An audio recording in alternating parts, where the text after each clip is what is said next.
OnePlusல இருந்து போன வருஷம் லான்ச் பண்ண OnePlus 12R கேமரா சைட்லாம் கொஞ்சம் சொதப்பல் நடந்திருந்தது. இந்த வருஷம் அதெல்லாம் நல்லாவே இம்ப்ரூவ் பண்ணிருக்க ஃபீல் தான் இருக்கு. இது தவிர OnePlus 12R இருக்கும் 13R இருக்கும் என்னெல்லாம் டிஃபரன்ஸ் இருக்கு, இப்போ நீங்க 13R அப்கிரேட் பண்ணலாமா அப்படின்ற விஷயத்தெல்லாம் டீடைலா இந்த வீடியோல பார்க்கலாம். நீங்க பார்த்துட்டு இருக்கிறது லவுடலி டெக் சேனல், நான் சுகுமார். வாங்க வீடியோக்குள்ள போகலாம். ஒரு சில பிராண்ட், அதுவும் குறிப்பா OnePlus இப்போ ஒரு புது ட்ரெண்டை கொண்டு வந்துட்டு இருக்காங்க.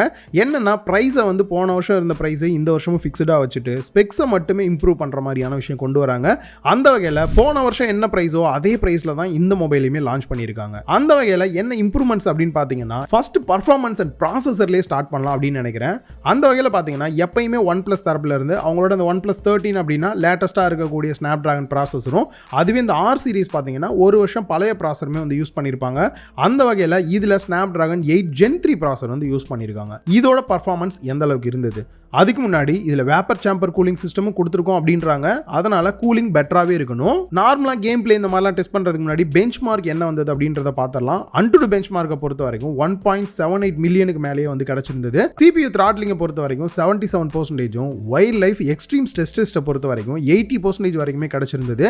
நம்ம இப்போ டெஸ்ட் பண்ணி பார்த்துட்டு இருக்கக்கூடிய கேம் பிளே பண்ணக்கூடிய மொபைல் வந்து 16 GB ரேம் வேரியன்ட் இருக்கக்கூடிய மொபைல் தான். ஃபோன் கைக்கு வந்ததுலேருந்து நிறைய பார்த்தீங்கன்னா நார்மல் யூஸும் பண்ணியிருந்தேன். அதே மாதிரி மல்டி டாஸ்கிங்குமே பண்ணி பார்த்தேன். குறிப்பாக கேம் பிளே அப்படின்னு வரும்போது கூட எங்கேயும் பெருசாக லேக் இருக்கிற மாதிரி வந்து பார்க்கல. கேம் பிளே எல்லாம் ரொம்ப ஸ்மூத்தாக தான் இருந்தது. குறிப்பாக ஹீட்டிங் இஷ்யூ இருந்துச்சா அப்படின்னு பார்த்தீங்கன்னா வேப்பர் சேம்பர் கூலிங் சிஸ்டம் கொடுத்துருக்காங்க. அண்ட் 1 மணி நேரம் கிட்டக்கே கேம் பிளே பண்ணாலும் கூட லைட்டாக அந்த வார்ம் ஆகிற ஃபீல் இருக்க தான் செய்யும் கேம் பிளே பண்ணோம்னா. ஆனால் அதே சமயம் கேமிங்கில் எங்கேயுமே லேக் ஆகிற மாதிரியோ ஃப்ரேம் ட்ராப் இருக்கிற மாதிரியோ எதுவுமே வந்து பார்க்கல. ஸோ அதை பொறுத்த வரைக்கும் நீங்கள் கேம் பிளே பண்ணணும்னு நினைக்கிறவங்களுக்கும் ஒரு சூட்டபிளான மொபைலாக தான் இருக்கும். அண்ட் இன்னொரு பெட்டரான விஷயம் என்ன பண்ணியிருக்காங்க அப்படின்னா, பேட்டரி கெப்பாசிட்டி இன்க்ரீஸ் பண்ணியிருக்காங்க. போனதாட்டி 5500 mAh இருந்தது, இப்போ 6000 mAh சேஞ்ச் பண்ணியிருக்காங்க. போனதாட்டி அடாப்டர் 100 வாட்ஸ் கொடுத்துருந்தாங்க, இப்போ 80 வாட்ஸாக வந்து குறைச்சிருக்காங்க. எதுக்கு அப்படின்னு தான் இருக்கு. அதே சமயம் பிராண்ட் சொன்னது 100% சார்ஜ் ஆகிறதுக்கு 52 நிமிஷம் டைம் எடுத்துக்கும் அப்படின்னாங்க. நான் லைவாவே டெஸ்ட் பண்ணிடலாம்னு சொல்லி டெஸ்ட் பண்ணும்போது 10% 5 மினிட்ஸும் 50% 26 மினிட்ஸும் 100% சார்ஜ் ஆகிறதுக்கு 60 நிமிஷம் டைம் எடுத்துக்கிச்சு. ஸோ பிராண்ட் சொன்னதுக்கு நமக்கும் ஒரு 8 நிமிஷம் கிட்ட வித்தியாசம் வந்திருந்தது. பட் ஃபாஸ்ட் சார்ஜிங் எதிர்பார்க்குறவங்களுக்கும் இது பெட்டராகவே இருக்கும். அண்ட் பேட்டரி லைஃப் அப்படின்னு வரும்போது கூட நீங்கள் நார்மல் யூஸ்லாம் பண்ணுறீங்க அப்படின்னா தாராளமாக 1.5 நாள் வரைக்குமே யூஸ் பண்ண முடியுது. அதே சமயம் கேம் பிளே இந்த மாதிரிலாம் இல்லாமல் நார்மல் யூஸே கொஞ்சம் ஹெவியாக பண்ணுவேன்னு நினைக்கிறவங்களுக்குலாம் 1 நாள் வரைக்குமே பேட்டரி லைஃப் நல்லா கிடைக்கும். 12R ரிவ்யூ பண்ணும்போதே ஒரு குறை சொல்லியிருந்தேன், அதை இப்போ வந்து ஷார்ட் அவுட் பண்ணிட்டாங்க. அந்த வகையில் கேமரா செட்டப் அப்படின்னு பார்க்கும்போது ஃப்ரண்ட்ல selfie camera 16 mega pixel, aperture value 2.4 கொடுத்துருக்காங்க. இதில் ஃபோட்டோ எடுக்கும்போது எட்ஜ் டிடெக்ஷன்லாம் கூட எனக்கு தெரிஞ்சு செல்ஃபிலேயே கூட பெட்டராக தான் இருக்கு.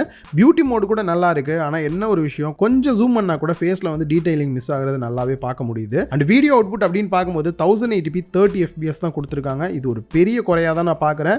ரீசன் 20,000 ரூபா பட்ஜெட்டில் வரக்கூடிய ஃபோன்ஸில் 30 fps கொடுத்தாலே குறையா இருக்கு.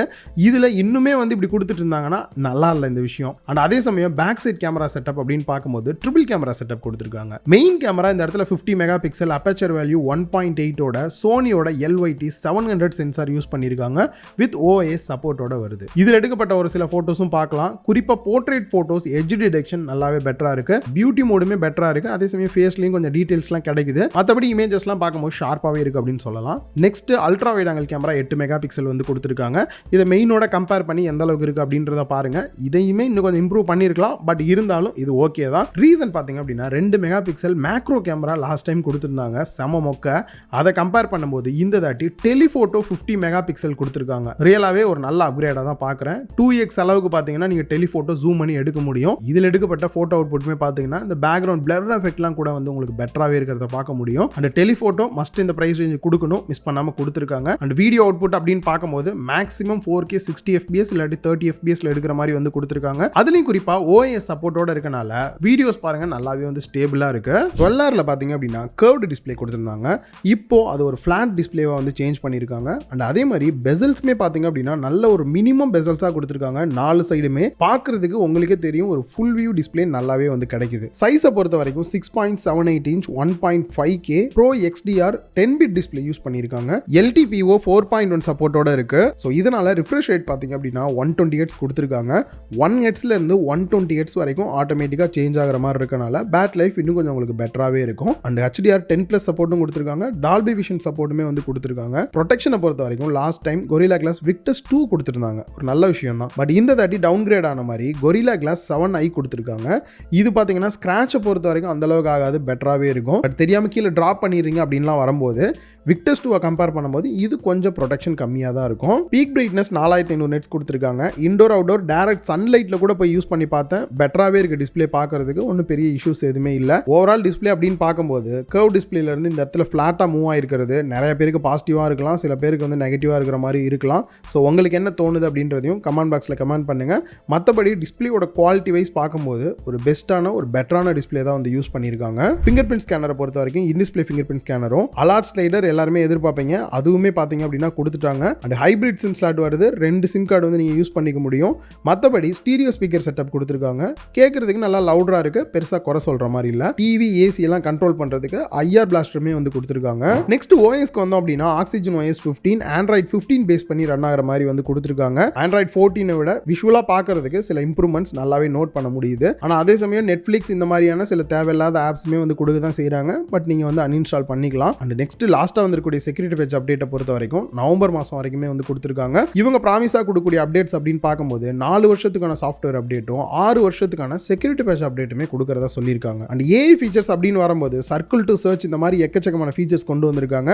அதுலேயும் குறிப்பாக அந்த ஏஐ சம்மரியாக இருக்கட்டும், ஏஐ ஸ்பீச் அந்த மாதிரிலாம் நிறைய ஃபீச்சர்ஸும் கேலரிலையுமே வந்திருக்கு. ஆல்ரெடி OnePlus 13ல இருக்கக்கூடிய எல்லா ஃபீச்சர்ஸுமே 1 by 1 நான் சொல்லிட்டேன். குறிப்பாக ஐஃபோனுக்கு கூட டேட்டா ஷேரிங் பண்ணுற மாதிரிலாம் இப்போ கொண்டு வந்திருக்காங்க. அதை பற்றி டீட்டெயிலாக தெரிஞ்சுக்கணும் அப்படின்னா OnePlus 13 வீடியோவில் செக் பண்ணி பாருங்க. கீழே டிஸ்கிரிப்ஷனில் லிங்க் கொடுக்குறேன். என்ன எடுத்தவொடனே டிசைனை பேசிடுவீங்க, இன்னும் பேசவே இல்லையேன்னு எதிர்பார்க்குறவங்களுக்கு எனக்கு கொஞ்சம் வருத்தம்ப்பா அப்படின்ற மாதிரி தான் இருந்தது. ரீசன் பார்த்தீங்க அப்படின்னா இவங்களோட அந்த OnePlus 12, 12Rலாம் இருக்கட்டும், பேக் சைடில் பார்த்தீங்கன்னா அந்த கேர்வாக கொடுத்துருக்கனால கையில் ஹோல்டு பண்ணுறதுக்கு லைட்டாக ஸ்லிப்பரியாக இருந்தாலும் அந்த கம்ஃபர்டபுள் வந்து ரொம்பவே சூப்பராக இருக்கும். பட் இப்போ வந்துட்டு பார்த்தீங்கன்னா ஃபுல் அண்ட் ஃபுல் பாக்ஸ் டிசைனில் மாற்றிட்டாங்க.